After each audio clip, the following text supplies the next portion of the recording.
Sleigh bells in the air, beauty everywhere,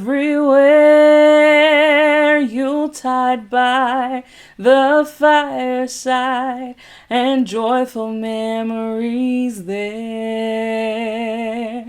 Christmas time is here, families drawing near. Oh, that we could always see such spirit through the year.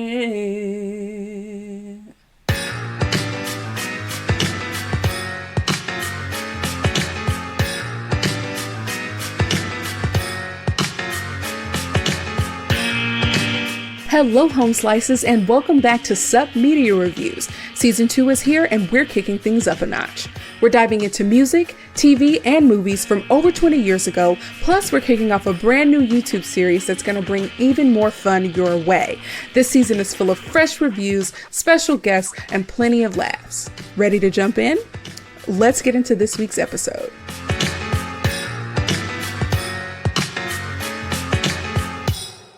What is up, Home Slices, and happy holidays. If you're listening to this around release week, Christmas is just a few days away, which means it's officially the season of cozy vibes and, of course, a Charlie Brown Christmas. This year actually marks the 60th anniversary of the special. 60 years, that's a lot. And I thought, what better way to celebrate than to bring someone on who remembers this special from their childhood? So today, joining me for this review is my dad. Say hi, Dad. Hey everybody, how's everybody doing? Merry Christmas. Yes, Merry Christmas. I'm really excited to talk about this with you because there really aren't that many pieces of media that stay relevant across multiple generations of the same family. But Charlie Brown and the rest of the Peanuts crew have managed to stay iconic for decades through the comics, TV specials, merch, music, everything. This is one of those things that you can watch with your parents, your kids, your nibblings. Like, everybody's got memories attached to it, and it's a really big part of American pop culture. So before we jump into our personal connections, for our fun facts section, I'll be talking about how this TV special came to be. And it has like a really kind of awesome behind the scenes story. So, all right, picture it, Sicily, 1965. A Coca-Cola executive casually asked producer Lee Mendelsohn whether they were planning on doing a holiday special. And Lee Mendelsohn was not planning on doing anything, but he said, yeah, sure. And he bluffs, and he immediately calls Charles Schultz up, and he's like, hey, we need to make a Christmas special, and we need to figure it out this weekend. And Charles Schultz was down to clown. He was like, we can do it. So Coca-Cola gives them $76,000, which today is about $750,000. And they have about 6 months to create this entire thing. And of course, because it's animated, they need every minute of, those 6 months. So they're working through the summer, making everything. And here's kind of where it gets interesting, because Charles Schultz never actually intended for the Peanut characters to move. They were, comics that were just pictures. Yeah. So he was very particular about the animator, and they brought on an animator that he ended up really liking. And they had to figure out how to make these characters move that had never moved before and do it in such a short period of time. And because of the tight schedule, the animation ended up a lot simpler, even for cartoons in the 60s. So they ended up casting real children, like from the producer's neighborhood, to do the voices of the characters, including kids who couldn't read yet. So there were children that they had to read their lines to them in the headphones so that the children could say them over the microphone. So when you hear the children pausing, in the dialogue, these are actually children waiting to hear their next line. And right. It was a little choppy. I was like, this is a little, yeah. So When Coca-Cola executives actually previewed the almost finished special, they kind of hated it. There was no laugh track, which was very popular in television. It was slow paced. There was jazz music, and everybody on this project hated jazz. Like Charles Schultz even was like, I don't really like jazz. There was Bible verses and, a Christian message. The vibe was melancholy. It wasn't cheerful. And they were like, this is going to bomb. And really the only reason they moved forward with it was because it was already being advertised on TV and was already scheduled to air. So the train had already left the station, basically. And they finished this production 10 days before it aired. So it was a really tight schedule. Now, on the original air date of December 9th, 1965, more than 15 million people tuned in and audiences loved it. It's aired every year until 2020, when Apple bought the rights to all the Peanuts specials. 2020 would have been the first year that the Peanuts holiday specials were not available on free TV, but people were not having that. So Apple ended up making it happen and making it free to watch during the holiday season on network TV. And it was, Peanuts, Christmas or Thanksgiving or whatever, presented by Apple. And That was cool. yeah, 2020 was a rough year, and it's like, nah, we need the Peanuts, during the pandemic. Yeah. So if you do want to watch it, without waiting for it to come on network television, it is available on Apple TV Plus. So Dad, did you know any of this backstory? No, I just remember watching it. And even when I was little, I was like, this is a low budget cartoon.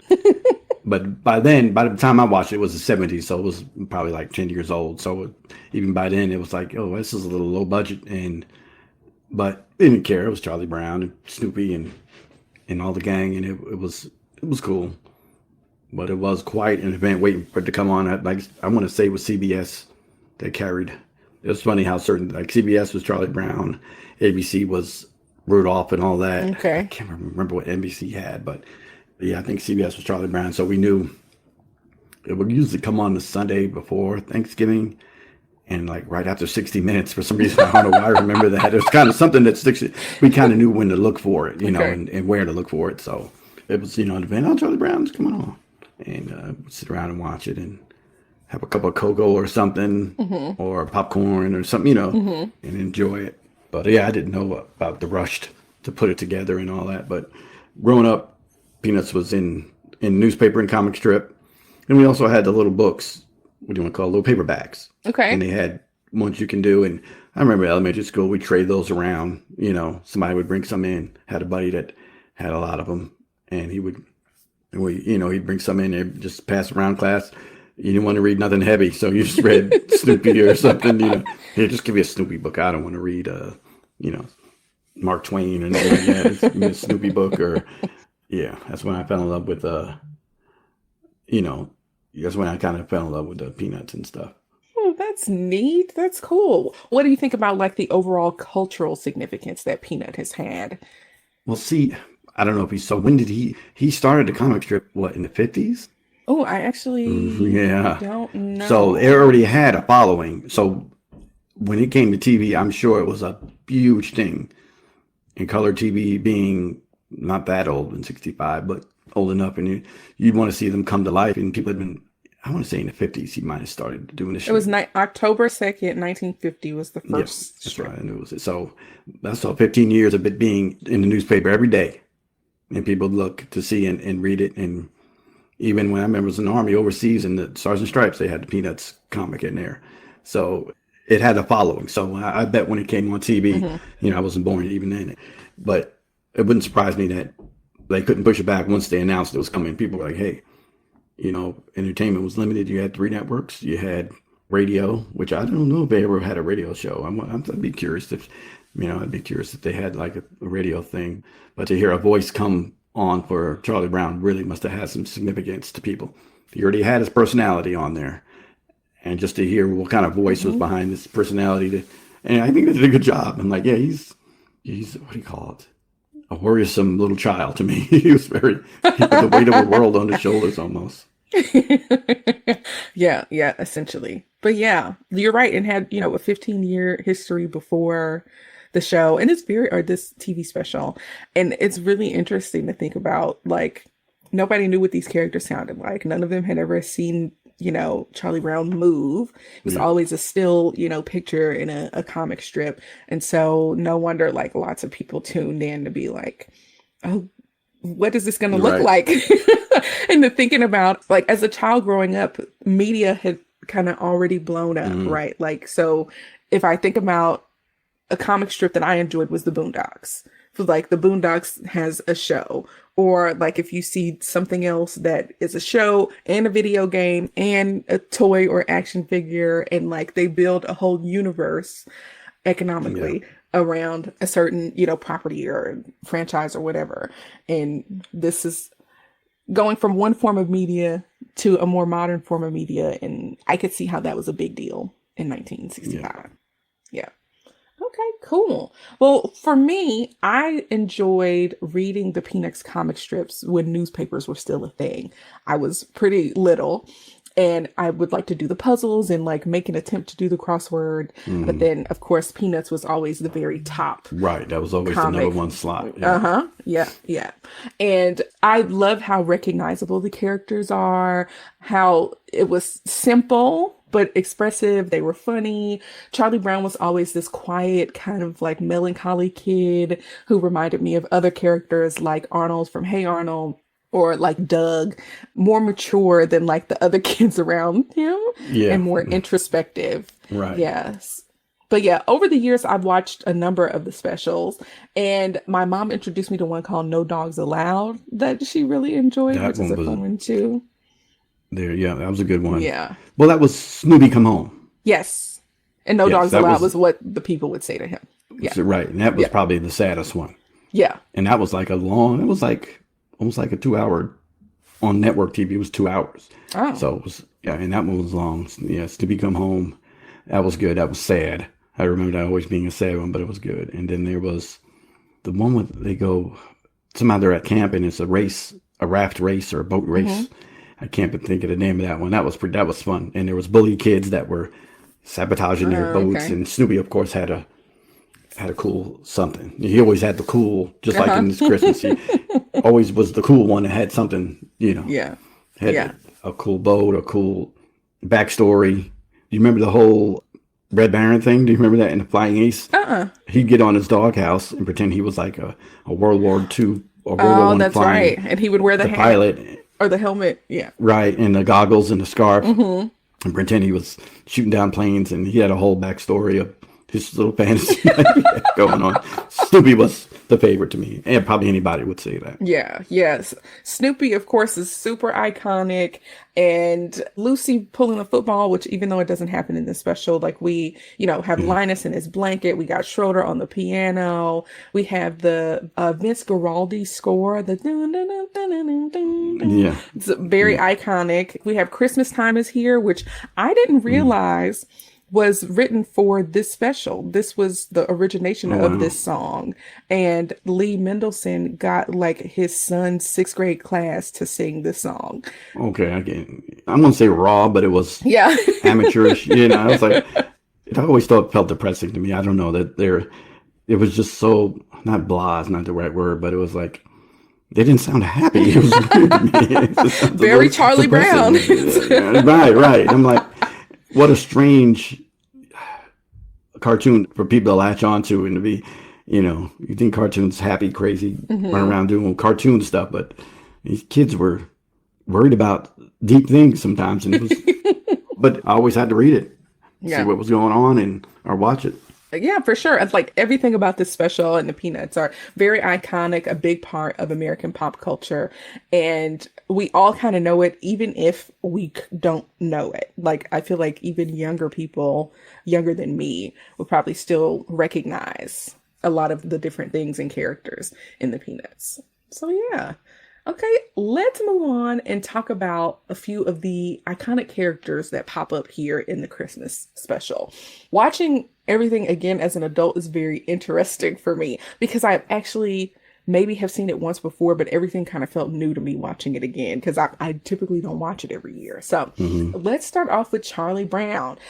For whatever reason, I didn't remember how sad and pathetic Charlie Brown was, even though that's like a key part of his character. Yes. That's something I never forgot about. Yeah. Yeah, and he's this really kind of sensitive kid that can't catch a break. And even though he has, kids around him, you can tell they don't always enjoy his company and Right. that they think he messes up things a lot. And what I do really love about him, though, is how introspective and mature he is in the middle of all of the other children and the excitement. Like I said, he reminds me of Arnold from Hey Arnold, and he's just quiet and kind of deep. But Arnold is not as pathetic as Charlie Brown. Right, right. But Charlie Brown was he was the original, like, come on, kid, get together. yes, he reminds me a little bit of Eeyore, but not as somber. Like Right, yeah. a little more Yeah. life. Doom and gloom. Yes. Yeah, he's doom and gloom for sure. Yes. But yeah, I've always liked Charlie Brown, even though he wasn't popular with, the kids around him. Him just being like this little quiet, introspective kid is very interesting to me. And I like that. And of course, we got Lucy. She's vibrant, bossy, outgoing, entrepreneurial. She wants real estate for Christmas. She's loud, she's funny, she's confident. I really enjoy her. I think she's hilarious. Now, she's famous for being mean to Charlie Brown, but in this special, she's not as harsh Right. as we usually see her. She kind of steps into this role of trying to help him and getting him into the Christmas spirit by putting him to work, which is a very Lucy thing to do. But I actually really enjoyed her in this particular special. Yeah, if I remember, this is probably the nicest she's been on any special to him in general. Yeah, that sounds right. Now, of course, next up we have Linus, who is kind of Charlie Brown's best friend. He is also kind of like the philosopher slash, storyteller of the group, which reminds me of Gerald, which is Arnold's best friend from Hey Arnold. But he's soft-spoken, he's kind, he's attached to his security blanket, and he's, while he's still too old to be carrying it around, it is a really big part of who he is. And what I love about Linus is that he blends this childlike innocence with the security blanket, but it's also surprisingly deep. And he's the one who tells us, here's the true meaning of Christmas. And he does it sincerely. And he is quiet, but he's sharp, and he has this nice kind of contrast with Charlie Brown. They're not too much alike, but they're also not too different. Yeah, they're not outcasts, but they're not the popular kids, I would say. Right. If you want to put it like that, yeah. Yeah, He's his homeboy for sure. Charlie Brown's homeboy. Yeah. Yeah, exactly. And then, of course, we have Snoopy. Now, he doesn't talk, but he still has like the biggest personality in the room. And Lucy is kind of the only one that rivals him there. Right. He's goofy, independent, he's dramatic, he's playful, and he's like a little bit smarter than the kids, which is hilarious. Right.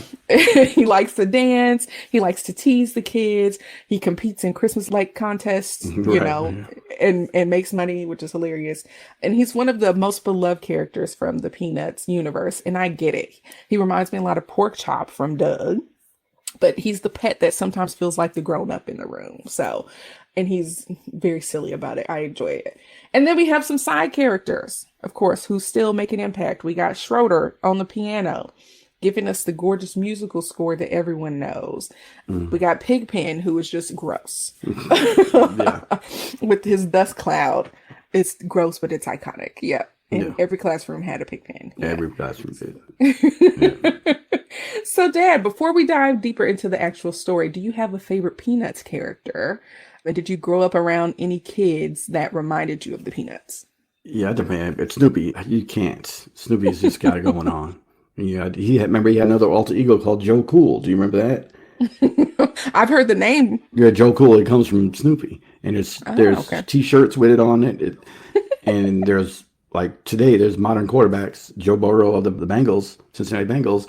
They refer to him as Joe Cool, and I think I've seen like a meme or even him wearing like a Joe Cool T-shirt with Snoopy on it, and he's got like sunglasses. This little character, little one of his alter egos, and so Snoopy is just the coolest. I mean, there was a whole more than one special just about with Snoopy being the main character, and everybody loves Snoopy. But yeah, he's my favorite. And we had a Pigpen. I remember elementary school as a kid, and I'm not going to say his name, but I remember his name to this day.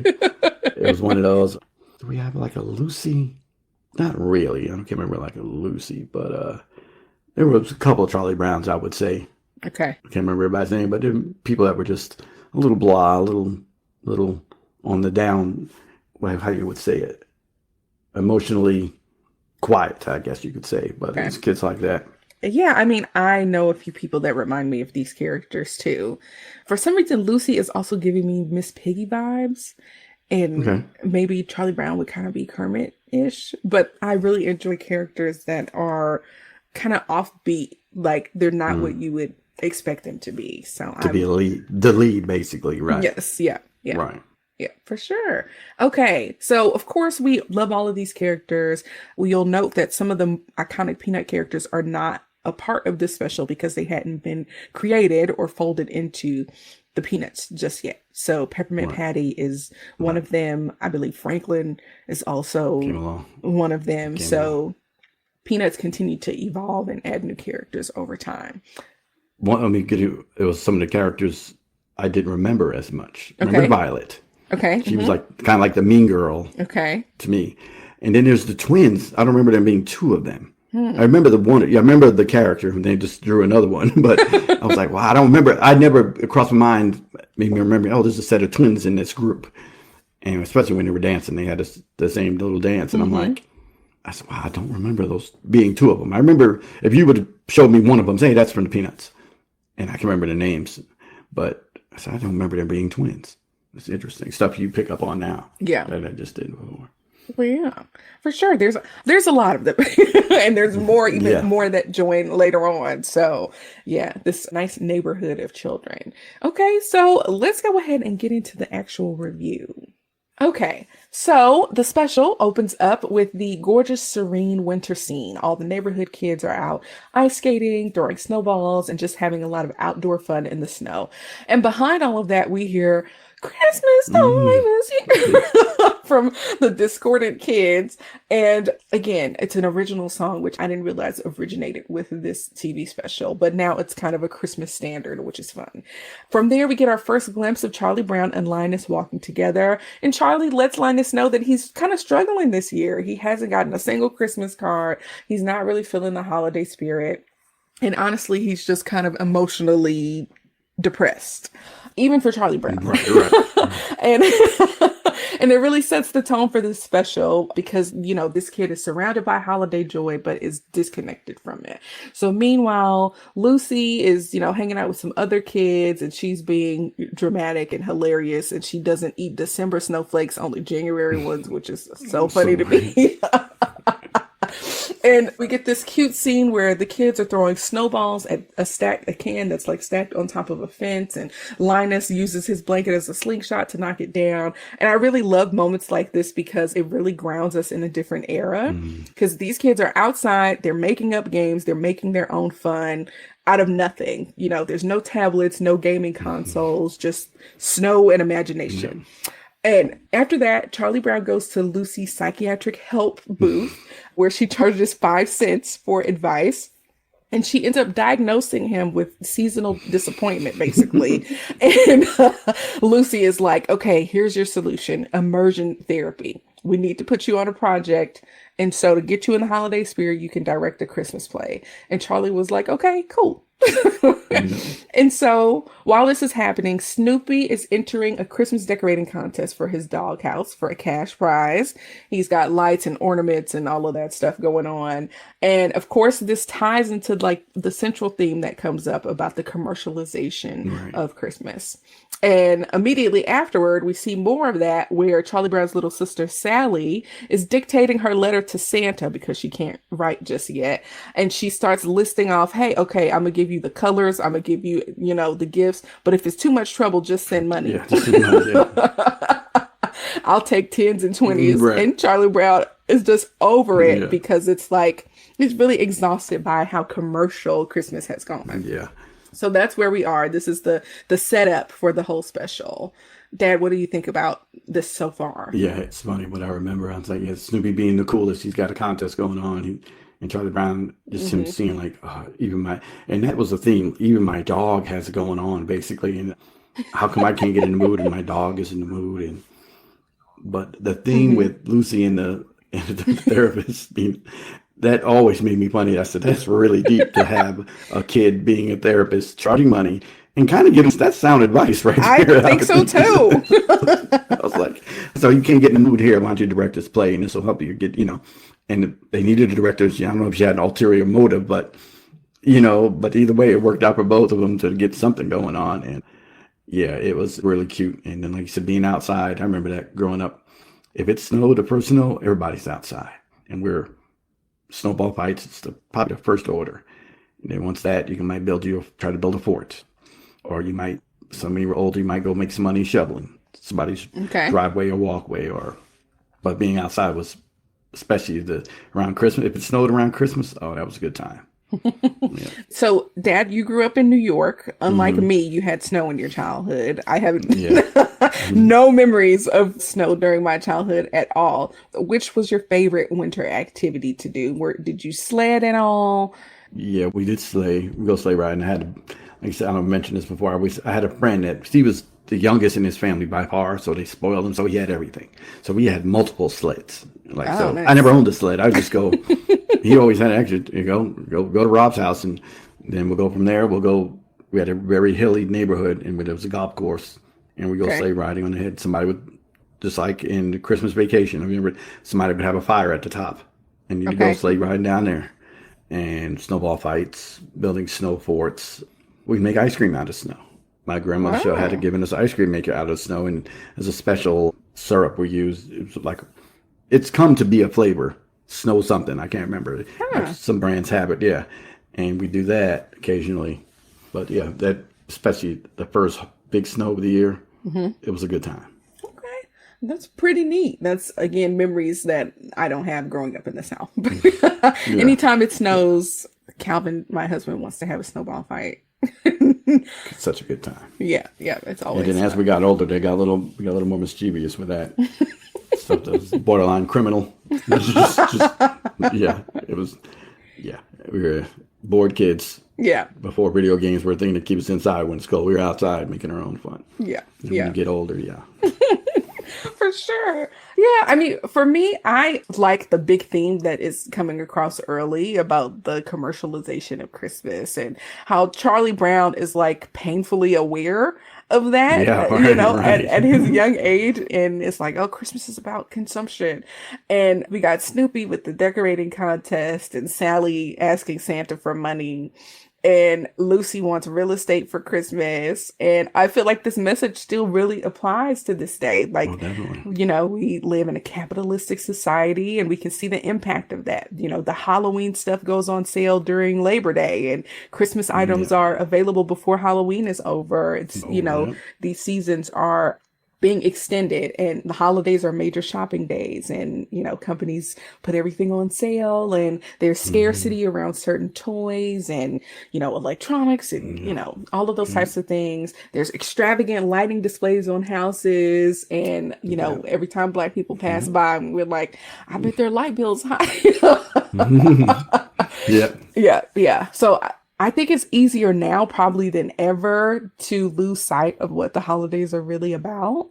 What do you think about this being the theme for like a children's cartoon? This is pretty heavy.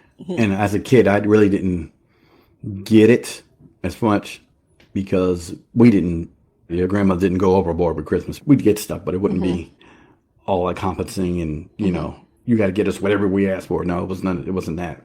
So we never went overboard, but of course, we had Christmas and got stuff, but that message never came through to me as a kid. But the overall message did come to me, it's not about, presents. It's about Christ was born for us, and we should be appreciating that. But yeah, the consumerism as a kid didn't strike it. So when I rewatched it this time, I was like, oh yeah, I do. I remembered it, but I said, okay, yeah, this was part of it. Yeah.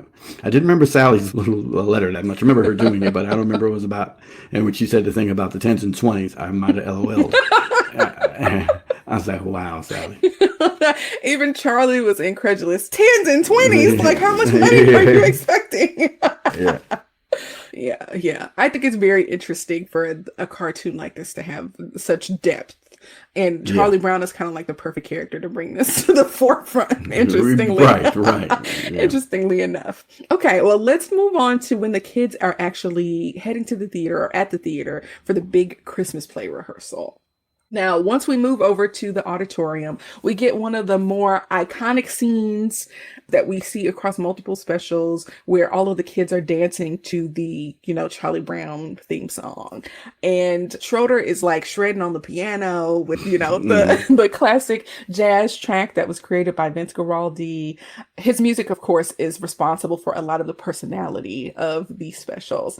And the kids are doing their trademark Peanuts dances. They each have their dance, same dance that they do every time. Snoopy's on an electric guitar. It's just the kids are jamming out, which I think is very fun. Right. The mood shifts when all of the kids find out that Charlie Brown has been chosen to direct the play. They are immediately doubtful because Charlie Brown can't do anything right in their minds. Yeah. But Charlie actually comes in pretty serious, and I was like impressed. He was like, I got hand signals to let you know what to do in the play. He's assigning roles, he's delegating, and he's actually trying to get the play organized. He's actually diving into his, therapy session advice. So the kids, of course, are not having it. They don't have enough concentration. They're not taking it seriously enough. Snoopy is showing out. Lucy is threatening people. Pigpen is shedding dust everywhere, and Frida doesn't want to work with him because of it. Right. Linus doesn't want to mess up her curls. Exactly. Get in her curl. I forgot about her. I was like, oh yeah, that's her name. Yeah. Linus doesn't want to perform without his blanket. Lucy wants to be the Christmas queen, which that's not biblical. I don't know where where that's coming from, but it's a circus. It's like circus peanuts. Okay. So seeing the chaos, Charlie is like, we need a Christmas tree, okay? We need something to give this place some grounding. So Lucy, of course, makes it sound like it's her idea. And she's like, we need an aluminum Christmas tree, make it pink. Now, aluminum trees were a thing in the 1960s. Dad, do you remember aluminum trees? No. Good. Because come to find out, this Christmas special kind of killed them. Because of what ends up happening later, aluminum Christmas trees lose popularity and they kind of stop making them towards the end of the 60s. So the Charlie Brown never Christmas, seen one. My grandparents, they never had one. They had a white Christmas tree. I remember that. But I just thought it's something as a kid, I'm like, what are they talking? I do remember that. I'm like, aluminum Christmas trees. This is just something for the cartoon. I didn't think it was real. No, they were very real. They were Christmas trees that were made out of aluminum and most oftentimes had unnatural colors. So there were pink aluminum Christmas trees, and it, was a commercialism, commercialism thing. So this special did kind of kill off that product, which is very interesting. But they were bright and metallic and sometimes, blue or pink or other vibrant colors, very flashy. So Charlie Brown and Linus head to the Christmas tree lot, and they are surrounded by these shiny aluminum trees with these bright lights. But Charlie Brown notices a tiny, scrawny little wooden tree that, of course, would become famous for being the Charlie Brown Christmas tree. It's small, it's weak, it's clearly overlooked, and Charlie, of course, sees himself in it, basically, and he thinks that the tree could use some love. So, back at the theater, they bring the tree back, and the kids hate it. And they're like, you messed this up too. They laugh at him. Charlie is down on himself because he can't do anything right, and he's like, I still don't know what Christmas is about. And then Linus steps forward and the lights dim and the spotlight falls on him, and he recites a passage from the Gospel of Luke about the moment where an angel appears to shepherds to announce the birth of Jesus. It's a popular moment in the special, and it kind of shifts the energy. And I feel like even if someone isn't Christian or doesn't celebrate Christmas, the message is really about grounding ourselves in the deeper meaning of the holidays. And it's, not about the money or the gifts. It's about generosity, community, compassion, togetherness, that type of stuff. Yeah. So Charlie Brown leaves the theater inspired, holding the little tree. He wants to decorate it and honor the real spirit of Christmas. So he takes an ornament from Snoopy's decorated house, which won first place in that competition. But he puts the ornament on the tree, but it's too heavy and it folds over, and he's just like, I'm over this. And so the kids follow him, but they're like, you know what? Charlie Brown picked a a decent Christmas tree, okay? Something in Linus's message hits them and they realize Charlie picked the tree for the right reasons. And together, they take the decorations off of Snoopy's prize-winning doghouse and transform the tree into something beautiful. It's cartoon magic. I don't know how they were supposed to have done this, but the tree suddenly looks full and festive. And it's interesting because that tree had multiple transformations. When Charlie Brown picked that tree out of the lot, it had like 3 branches on it. Right. And then once they get to the theater, it has more like 7 or something. Right. Come to find out and then needles are constantly falling. Exactly. They should have been naked by now. Exactly. And now it looks like a nice little tree for the kids, like a normal looking Christmas tree. But apparently there were 2 different animators who worked on the tree and they weren't talking to each other. So that's why the tree looked different in those 2 parts. Yeah, the kids gather around the tree and Charlie Brown comes back and they sing Hark the Herald Angels Sing. And of course, you know, this is our message, right? The Christmas isn't about the shiny aluminum trees or the contest or money. It's about meaning and connection and taking something small like Charlie Brown's tree and treating it with love. So yeah, Dad, what do you think about this part of the special? Yeah, it's a shame that we never really get to see the play. Exactly, really. yeah. It just went, they danced, and then he said the passage, and that was it. Pretty much. But, yeah, so I was like, okay. I was trying to remember. I said, when she said it's going to be a play, yeah, there is a play. But that's why I don't remember it, because it really didn't happen. And they never said, was it at the school? Was it at, like, a community center? I didn't know, well, who were they doing? That's one thing that always puzzled me about Peanuts. The adults were, of course, the wah, wah, wah part, you know, the voices, but there was never a thing. They did a lot of stuff, but there was never a crowd or they weren't even like in the background. They were just off camera. And so I said, this is cool. These kids just doing what they want around town. When you were little, you think, oh, they're doing this play on their own. There's no adults. You know, I wasn't thinking they just did the play on their own, or they just had, even the one I told you about, the boat race. There was really, it seemed like they were all on their own doing this stuff. And when you were little, yeah, kids can do this stuff all by themselves. So, but yeah, that struck me. I said, we really don't see the play. The dancing is so iconic. It is. I want to say, just in the past week, there was a reference. I don't know if it was Saturday Night Live. Somebody jumped up and said, well, I want to do the dance like the kid from Charlie Brown. And it's the one where... with the legs out to the side? No, with that, they're doing side, and he's doing the thing. He drops his head, and then he turns around and he drops his head the other side. Somebody did it perfect. I can't remember. I think it was Saturday Night Live. But as recent as that, I said, that's cultural impact there. And also the tree. The tree has been referenced. I'm going to say Martin. Oh, Martin at some point. They might have mentioned it. And somebody brought, can you bring this Charlie Brown tree back? And that's not the only, it's been in, I'm going to say it's been in a few Christmas episodes referenced to or something like that. I'm sure. So that's very cultural in a pop culture impact. But yeah, that does the music, the setting with the snow and the kids singing and then him reciting the passage. That's Christmas. That if you were to put that, takes you back to a certain spot when I was a kid and you're hearing that, think of a fireplace going, because usually we'd have the fireplace going that time of year when we'd put that on and it'd be cold outside and put that in your area. Christmas is coming. Yeah. And put you in a certain mood and it's a great message. See, that message I got when I was little. The consumerism part, not as much, but the Christ and Christmas, yeah, that was the big message. And yeah, that was crazy about the transformation of the tree. But Snoopy's still being the coolest. He wasn't even there and won that first place. He was at the play. And then get back and he still won. I was like, yeah, Snoopy's the coolest. Yeah. Oh, there was a funny part where Lucy was trying to get Schroeder to play Jingle Bells.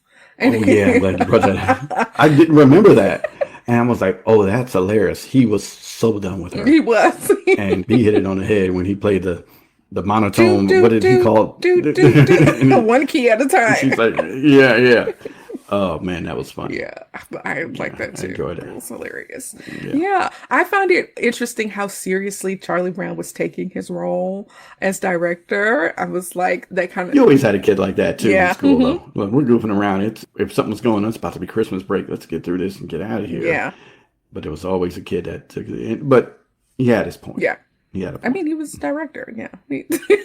I always wonder how that play turned out. I feel like it would have been pretty bad, but they never said who was baby Jesus, did they? I don't think so. I don't think maybe so. It was Snoopy just a doll. Yeah, the funniest thing was Snoopy will be all the animals, and that was funny to me. Yeah, I was like, yeah, that's funny. Yeah. But yeah, the play would be. I think they could do a whole thing. Let's really put the play on and have them. I mean, it could be serious. You know, it'd have to be until Snoopy comes in. Then it'll be funny. Were you ever a part of any Christmas plays or anything like that? No, that's one thing I didn't do. I played a couple other things in elementary school, and that was it was never a Christmas play. Yeah.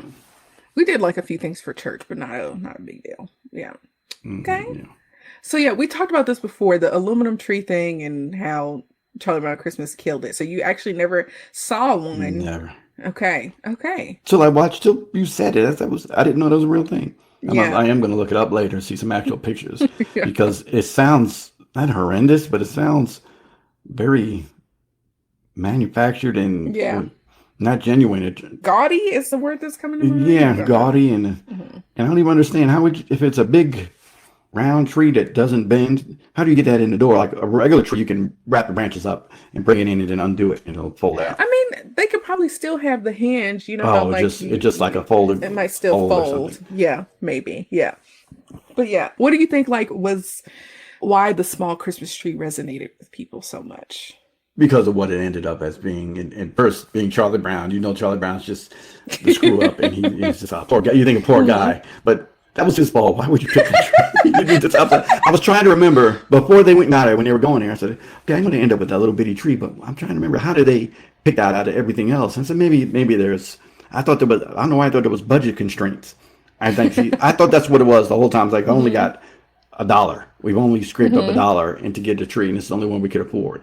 But that was never mentioned. I don't know why I always thought that, because that made the most sense. You know, you're just kids, you know, nobody had the money, but for you to go pick that tree, and they've never mentioned, you know, buying it or anything.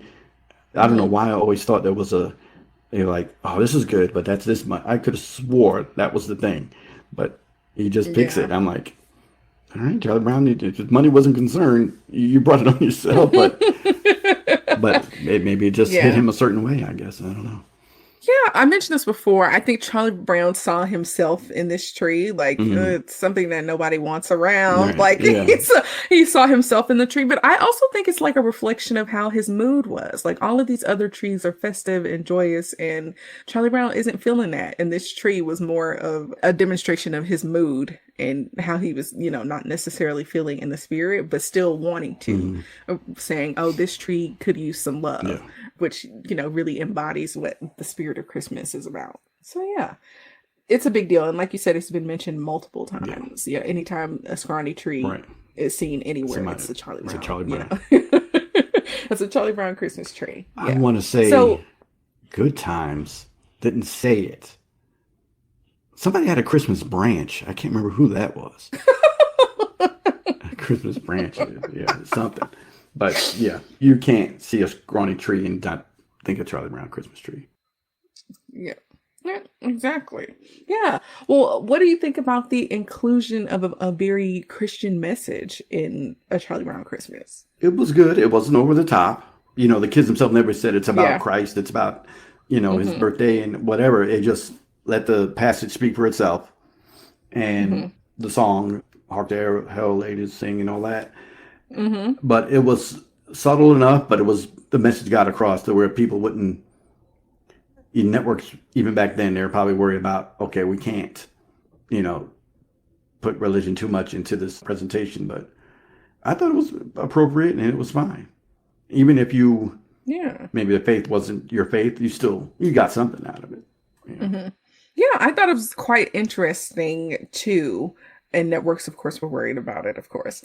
But I agree with you that they did it in a way that didn't feel super intrusive. Like they never actually mentioned Jesus or Christ. And even if you, like you said, like I mentioned before, even if you aren't Christian or don't celebrate Christmas, there is still the element of like community and, you know, caring for something and bringing the holiday to life of, you know, with togetherness and fellowship. So you can still get a lesson out of it either way. Yeah. Okay, cool. Well, now it's time for the final 2 questions that we ask in every episode of Sub Media Reviews. Does it hold up today and is it worth a rewatch? Dad, What do you think? As far as holding up the message, yes, definitely. And consumerism more than ever, really. And the togetherness, yes.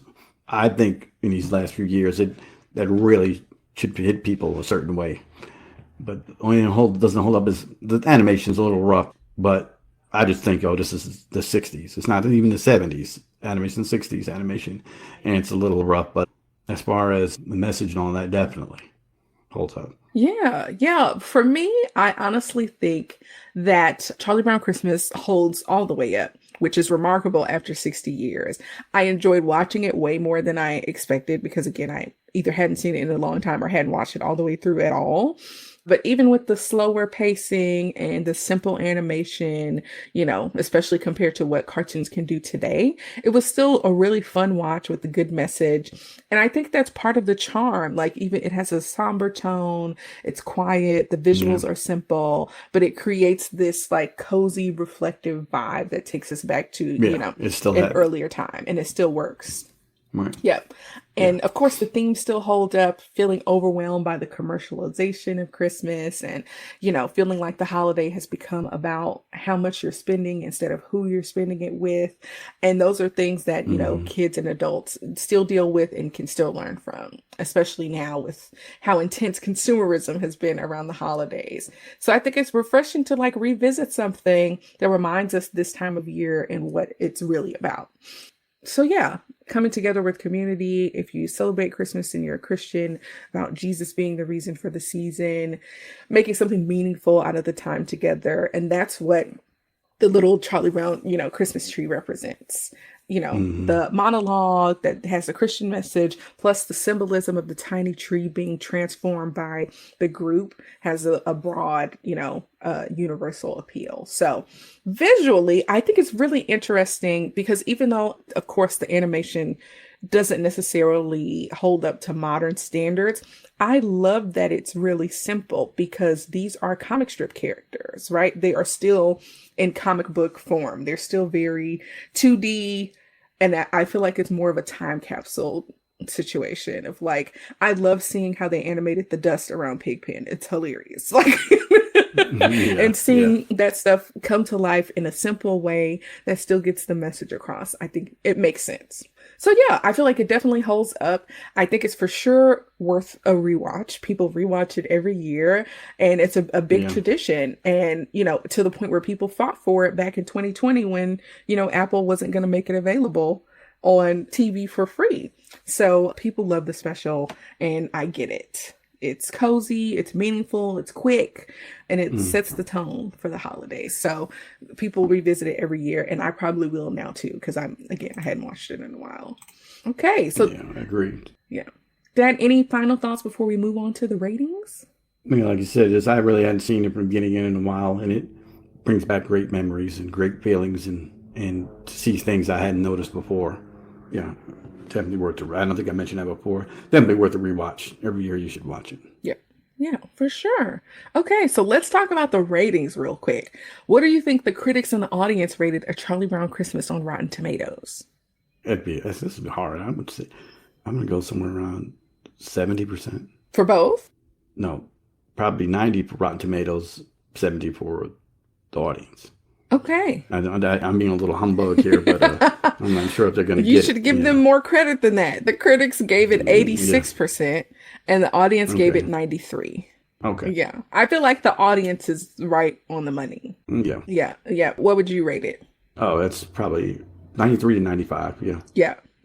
Yeah, me too. I think it's really good, and it's almost universally loved, and it comes on every year. It's like, what's not to love about Charlie Brown and the Peanuts, the Peanut Gang?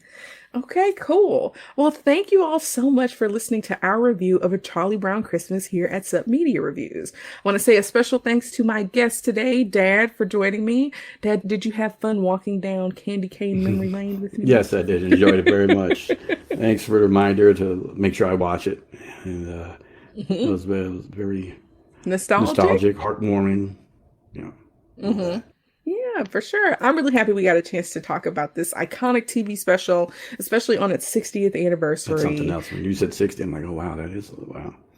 Awesome. Yeah, it's a long, long time. Yes. So listeners, let me know what you think about A Charlie Brown Christmas. Does it hold up for you? Are you going to watch it this year for the holidays? Do you agree with the Rotten Tomatoes ratings? Share your thoughts with us on our social media pages on Facebook, Instagram, YouTube, Pinterest, and now we're even on TikTok. Next week, tune in to hear me review one of my favorite childhood films on its 30th anniversary, Balto. You don't want to miss it. Peace out. Bye, everyone.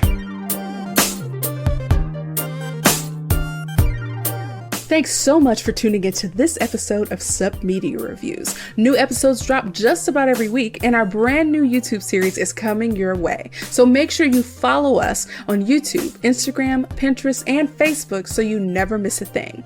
Got a movie, album, or show you think we should review? Send it our way. Until next time, keep watching, keep listening, and just chill. Till the next episode.